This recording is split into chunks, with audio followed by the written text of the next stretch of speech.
आज हम पढ़ेंगे जेनेटिक इंजीनियरिंग के बारे में।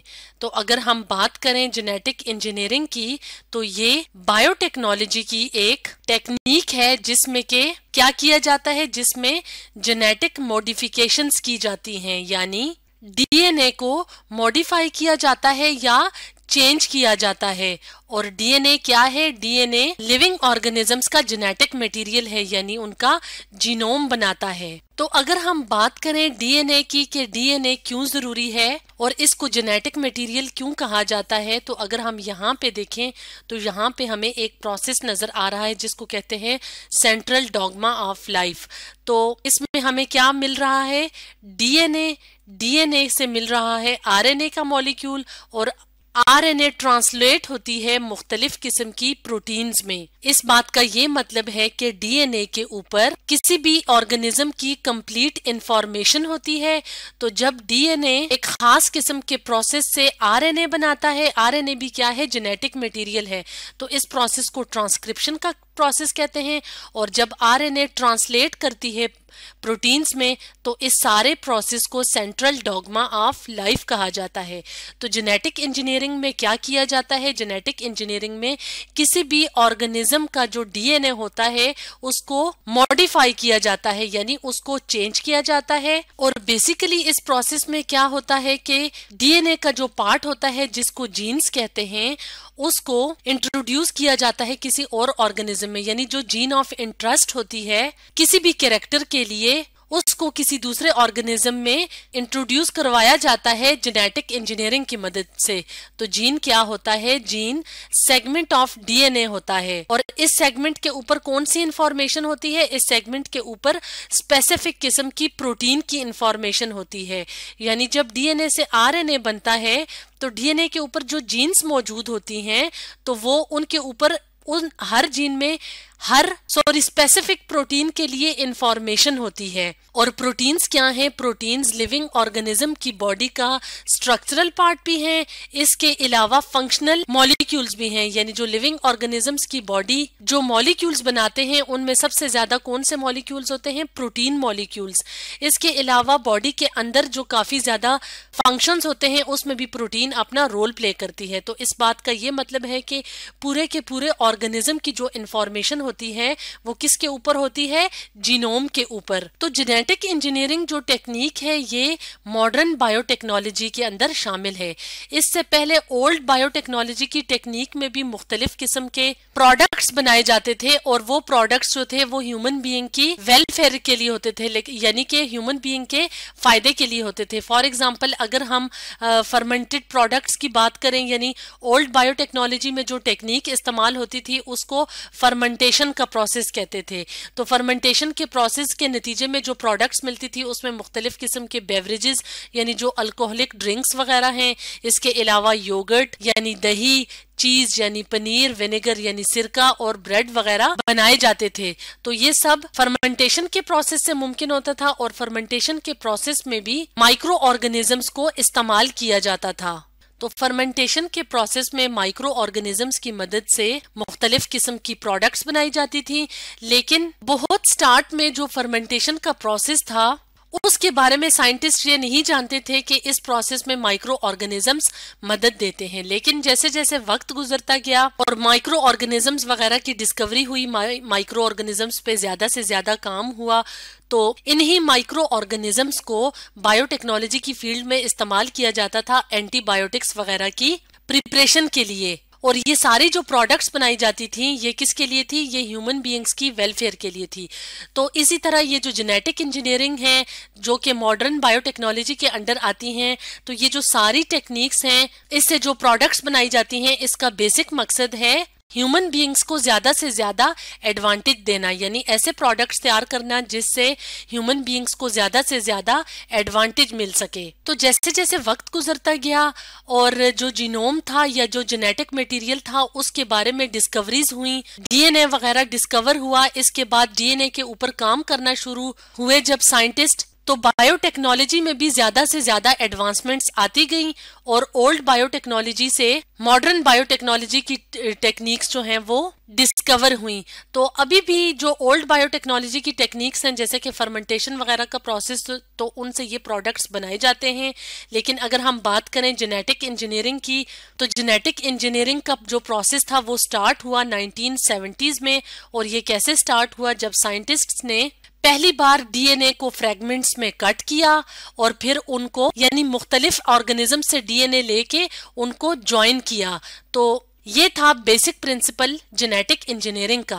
तो जब फ्रैगमेंट्स को ज्वाइन कर लिया जाता था उसके बाद इनको यानी ये जो रिकॉम्बिनेंट डीएनए था तो इसको इंट्रोड्यूस किया जाता था, या जो रिकॉम्बिनेंट डीएनए है इसको इंसर्ट किया जाता था बैक्टीरिया का जो जेनेटिक मटेरियल था उसके अंदर, ताकि जब बैक्टीरिया डिवाइड करे, जब बैक्टीरिया अपनी कॉपीज बनाए तो उसके साथ साथ उसके जो अंदर के इंटरनल पार्ट्स होते थे वो भी डिवाइड करें, जिसमें कि जेनेटिक मटेरियल भी शामिल था। जैसे जैसे बैक्टीरिया अपना जेनेटिक मटेरियल कॉपी करता था तो साथ साथ जो फॉरेन डीएनए यानी जो दूसरे ऑर्गेनिज्म से जीन्स वगैरह ली गई थी वो भी कॉपी करती थी। तो इस तरह से जीन्स की काफी ज्यादा कॉपीज मिल जाती थी। और उसके बाद जब वो डीएनए से आरएनए बनता था और आरएनए से फिर क्या होता था कि जो डिजायर्ड प्रोडक्ट्स थी या जो डिजायर्ड प्रोटीन्स थी वो हासिल होती थी। तो अगर हम यहाँ पे इस डायग्राम में देखें तो यहाँ पे साइंटिस्ट क्या कर रहे हैं, जेनेटिक इंजीनियरिंग का प्रोसेस। इसमें क्या होता है कि डीएनए, फॉर एग्जांपल ये डीएनए है और इसकी यहाँ पे जो जीन है वो कोई डिफेक्टेड है यानी उसमें कोई प्रॉब्लम है, तो इसकी बजाय क्या होगा कि किसी और ऑर्गेनिज्म की जीन जो कि यही फंक्शन परफॉर्म कर रही है लेकिन सही तरीके से परफॉर्म कर रही है, या जीन ऑफ इंटरेस्ट है यानी जो कि रिक्वायर्ड है, तो उसको यहाँ पे क्या किया जाता है, इंसर्ट करवाया जाता है। तो इस तरह से ये क्या बन जाता है, रिकॉम्बिनेंट डीएनए। और फिर इसको मल्टीप्लाई किया जाता है यानी कॉपी करवाई जाती है बैक्टीरियल कल्चर के अंदर और फिर डिजायर्ड प्रोडक्ट्स हासिल कर ली जाती है। तो इस टेक्निक को रिकॉम्बिनेंट डीएनए टेक्नोलॉजी भी कहा जाता है। तो अगर हम इस टेक्नोलॉजी के यानी जेनेटिक इंजीनियरिंग के बेनिफिट की या एडवांटेज की बात करें तो मुख्तलिफ किस्म के जो प्लांट्स हैं उनके अंदर भी डिजायर्ड जीन्स इसी तरीके से इसी टेक्नोलॉजी की मदद से इंट्रोड्यूस करवाई जाती हैं। इसके अलावा मुख्तलिफ किस्म की जो मेडिसिन वगैरह हैं, एंटीबायोटिक्स वगैरह हैं, वो भी प्रिपेयर की जाती हैं इस टेक्निक की मदद से। तो अगर हम एग्जांपल लें प्लांट्स की, तो प्लांट जेनेटिक इंजीनियरिंग की टेक्निक की बात करें तो इसमें क्या होता है कि अगर हमने किसी प्लांट के अंदर जीन ऑफ इंटरेस्ट इंट्रोड्यूस करनी है यानी उसमें एक्सप्रेस करवानी है, तो क्या होगा कि सबसे पहले जो जीन ऑफ इंटरेस्ट है, फॉर एग्जांपल अगर वो किसी और प्लांट से ली गई है तो उसको फॉर एग्जांपल यहाँ पे ये क्या है, जीन ऑफ इंटरेस्ट है, तो उसको इंसर्ट करवाया जाता है यानी उसको यहाँ पे प्लाज्मिड के अंदर इंसर्ट करवाया जाता है। अब अगर हम बात करें प्लाज्मिड की कि प्लाज्मिड क्या है, तो बैक्टीरियल सेल के अंदर अगर हम यहाँ पे देखें तो ये बैक्टीरिया का अपना जेनेटिक मटेरियल है, लेकिन इसके अलावा एक और एक्स्ट्रा सर्कुलर डीएनए मॉलिक्यूल होता है जिसको कहते हैं प्लाज्मिड।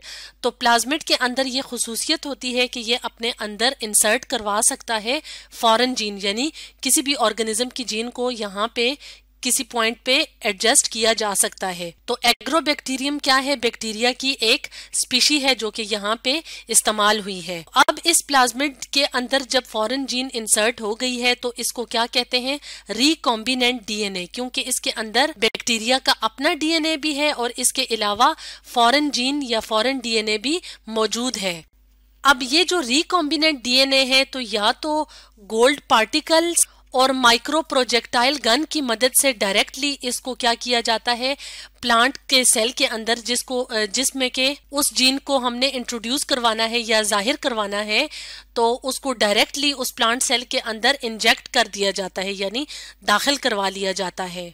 या ये जो रिकॉम्बिनेंट डीएनए है या जो प्लाज्मिड है इसको इलेक्ट्रिक पल्सेस की मदद से प्लांट सेल के अंदर दाखिल करवाया जाता है।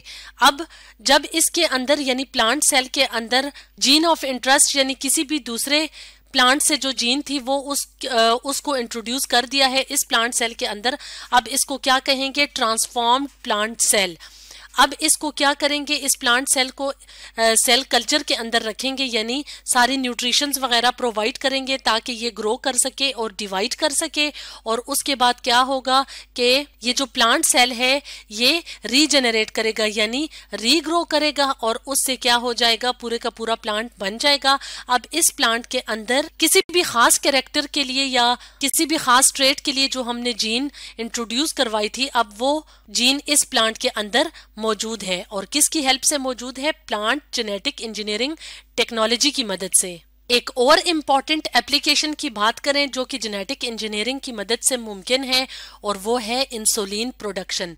तो अगर हम बात करें इंसुलिन की कि इंसुलिन क्या है, तो इंसुलिन एक हार्मोन है जो कि नेचुरली ह्यूमन बॉडी के अंदर प्रोड्यूस होता है, और ये इसका फंक्शन क्या है कि ये ब्लड के जो ग्लूकोज लेवल है या शुगर लेवल है उसको मेंटेन करता है। लेकिन कुछ लोगों के अंदर इंसुलिन प्रोडक्शन कभी कभी बहुत ज्यादा कम हो जाती है या खत्म हो जाती है, और उस कंडीशन को क्या कहते हैं, उस कंडीशन को कहते हैं डायबिटीज, यानी जो शुगर की बीमारी होती है। तो उसमें जो शुगर के मरीज होते हैं उनके बॉडी में इंसुलिन का जो नॉर्मल लेवल है वो नहीं होता। जेनेटिक इंजीनियरिंग की मदद से अब ये मुमकिन है कि इंसुलिन को आर्टिफिशियली भी प्रोड्यूस किया जा सके। तो इसके लिए हम यहाँ पे इस डायग्राम की मदद लेते हैं और देखते हैं कि कैसे जेनेटिक इंजीनियरिंग की टेक्निक से माइक्रो ऑर्गेनिजम्स को इस्तेमाल करके इंसुलिन की प्रोडक्शन होती है।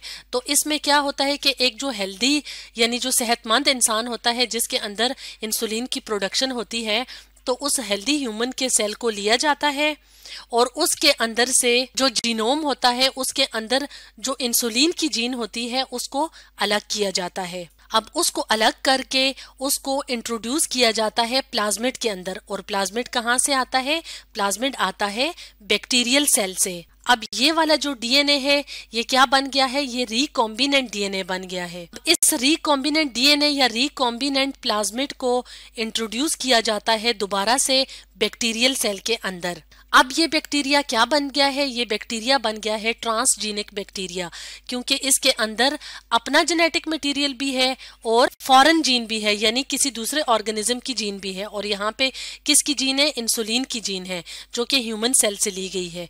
अब क्या होगा कि इस बैक्टीरिया को कल्चर में ग्रो करवाया जाता है, यानी लैब कंडीशन में इस तरह की सिचुएशन या इस तरह की कंडीशन दी जाती है कि इसको प्रॉपर न्यूट्रिशन मिले और बैक्टीरिया जो है वो ग्रो करता जाए, यानी बैक्टीरिया की काफी ज्यादा कॉपीज बनेंगी। तो जितनी ज्यादा कॉपीज बैक्टीरिया की बनेंगी उसके अंदर जो सारा जो मटेरियल है उसकी भी उतनी ही कॉपीज बनेंगी। तो जैसे जैसे जेनेटिक मटेरियल जो बैक्टीरिया का अपना है वो कॉपी बनाएगा, उतनी दफा ही जो फॉरेन जीन है इंसुलिन की जीन उसकी भी कॉपीज बनेंगी। उसके बाद ये जीन्स जब ट्रांसलेट होंगी तो प्रोटीन्स बनाएंगी, यानी जो डिजायर्ड प्रोटीन्स हैं या जो डिजायर्ड प्रोडक्ट हैं वो बनाएंगी।